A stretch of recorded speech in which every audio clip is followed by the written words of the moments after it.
والصلاة والسلام على أشرف الأنبياء والمرسلين وعلى آله الطيبين وأصحابه الطاهرين. قال الله تبارك وتعالى في القرآن المجيد والفرقان الحميد: بسم الله الرحمن الرحيم. اهدنا الصراط المستقيم صراط الذين أنعمت عليهم غير المغضوب عليهم ولا الضالين. وقد قال النبي صلى الله عليه وسلم: العلماء ورثة الأنبياء. صدق الله العلي العظيم وصدق رسوله النبي الأمي الصادق الأمين.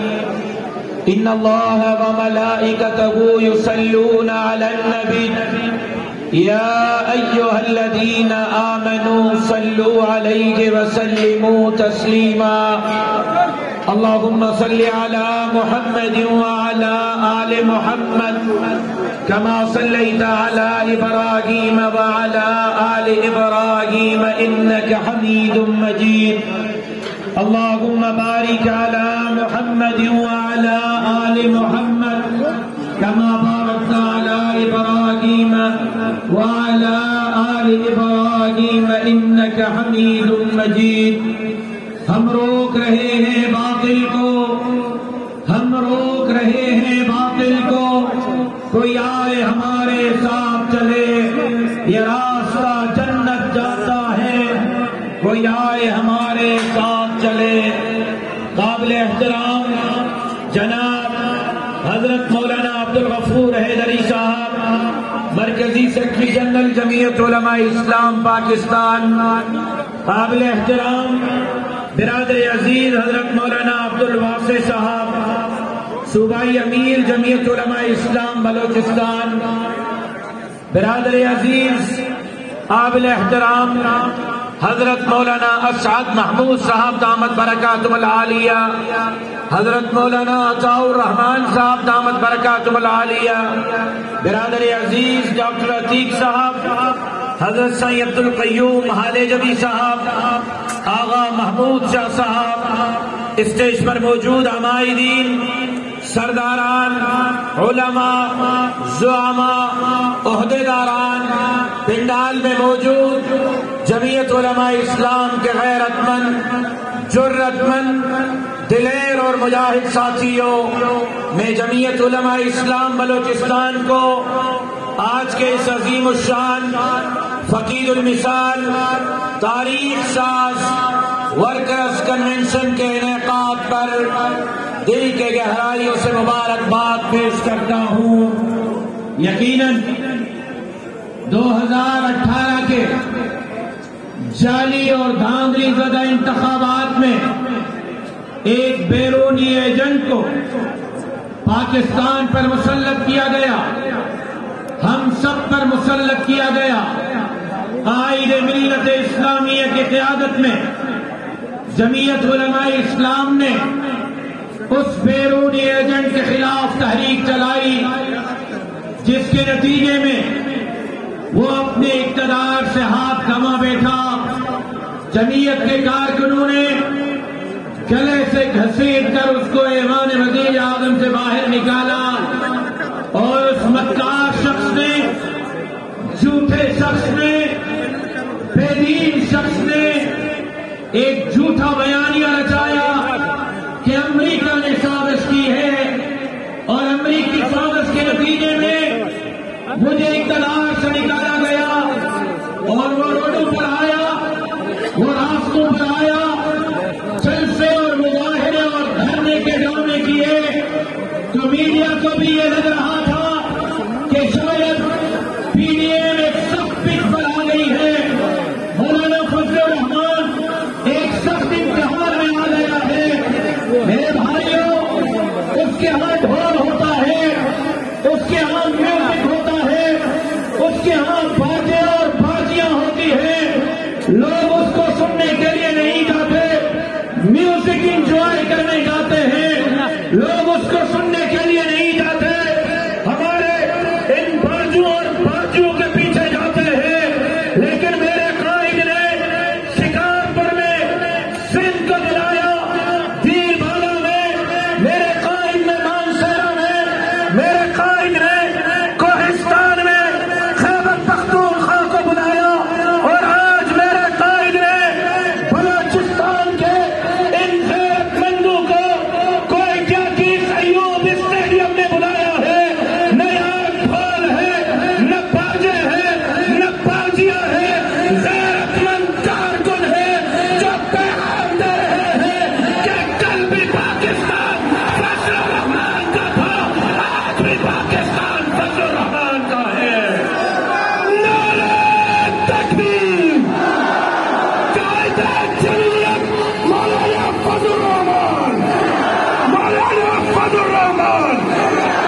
کون سی سازش کی بات کر رہے ہو؟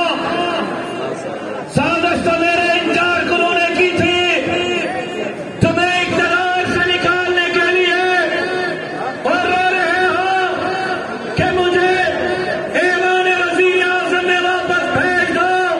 خان صاحب، تم پاکستان کی سیاست کے غیر ضروری عنصر تھے، تمہارے اقتدار کو بھی دفن کیا ہے، سے تمہاری سیاست کو بھی دفن کریں گے۔ ہے کوئی انشاءاللہ کہنے والا؟ میرے شہید والد جب کوئٹہ میں بولتے تھے تو یہی فرمایا کرتے تھے کہ میں مجاہدوں میں ہوں یا مجاوروں میں ہوں، تو کوئٹہ کے مجاہدوں کی آواز بنی گالا کے در و دیوار تک ٹکرانا چاہتا ہوں۔ مجاہدین کی طرح آواز بلند کریں تاکہ اس کو پیغام چلا جائے کہ تم غلط فہمی میں ہو، پاکستان کے عوام کی دلیں آج بھی دھڑک رہی ہے، تو قائد جمعیت مولانا فضل الرحمان کے ساتھ دھڑک رہی ہے۔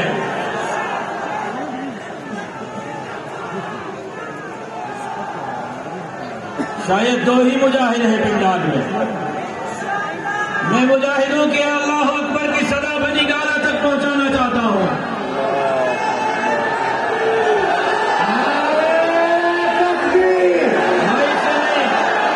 یہ مائک والا نعرہ ذرا رشوت والا ہو جائے گا، بغیر مائک کے ذرا اللہ اکبر کی صدا ذرا ان کو بتلا دو، یہ یہودیوں کے ایجنٹ کو بتلا دو، یہ مغرب کے ایجنٹ کو بتلا دو، یہ امر بالمعروف کی غلط تشریح کرنے والے کو بتلا دو، یہ ایجاک نعبد و ایجاک نستعین کی غلط تشریح کرنے والے کو بتلا دو، یہ مدینے کے ریاست کی غلط تشریح کرنے والے کو بتلا دو۔ نہ تم پاکستان کے نمائندے ہو، نہ تم بلوچستان کے نمائندے ہو، نہ تم خیبر پنجاب اور سندھ کے نمائندے ہو، نہ تم اسلام کے نمائندے ہو، تم مغرب کے گماشتے ہو، اور انشاءاللہ تمہارے آبا و اجداد کو بھی ان فقیروں نے دفن کر دیا تھا۔ یہ ملنگ اور درویش انشاءاللہ تمہارے سیاست کو بھی دفن کر کے رکھ دیں گے۔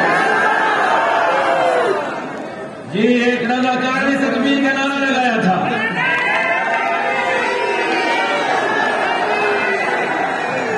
اللہ اکبر کا نعرہ بلند کرنے سے ثواب ملتا ہے۔ ذرا آواز سے بلند، ذرا آواز سے بلند، اس کو بھی پتا چلے، اس کو بھی پتا چلے کہ ڈرامہ کرتا ہے گولی چلنے کا، ساتھ میں دائیں اور بائیں کھڑے ہوتے ہیں، منہ میں لگتی ہے، صاحب کے پاؤں چومتی ہے، گھر میں بھاگا ہے، چھپا ہوا ہے تو نکلنے کا نام نہیں لے رہا۔ ہم نے تو خود کش دھماکوں میں بھی، گولیوں میں چھلنی جنازے اٹھا کر بھی حق و صداقت کے نعرے بلند کیے ہیں، اور انشاءاللہ جب تک اس جسم میں خون کا آخری قطرہ موجود ہے، یہ جمعیت کا جھنڈا بھی بلند رکھیں گے، تو تکبیر کی صدائیں بھی بلند رکھیں گے۔ نعرہ تکبیر، زندہ ہے صوبہ، زندہ ہے صوبہ، نعرہ تکبیر۔ پختونوں، میں غیرت مند پختون جوانوں سے مخاطب ہوں، آپ تو غیرت مند پختون جوان ہیں، آپ کو کیا ہو گیا ہے کہ جو شخص قرآن کی غلط تشریح کرے، جو شخص مدینے کی ریاست کی غلط تشریح کرے، جو شخص امر بالمعروف کی غلط تشریح کرے، آپ اس سے اسلام کی امیدیں وابستہ کیے بیٹھے ہیں، آپ اس سے اسلام کی امیدیں وابستہ کیے بیٹھے ہیں۔ جو شخص جھوٹ پہ جھوٹ بولتا ہے، جو شخص جھوٹ پہ جھوٹ بولتا ہے، جو شخص جس شخص کے لیے خواتین کھڑے ہو کر کہتی ہے کہ خواہش ہے کہ خان صاحب ہمارے بیڈ روم میں آ جائیں، ایسے شخص سے آپ اسلام کی توقع کیے بیٹھے ہیں، جس کے لیے نوجوان لڑکی کہتی ہے کہ میری ماں سے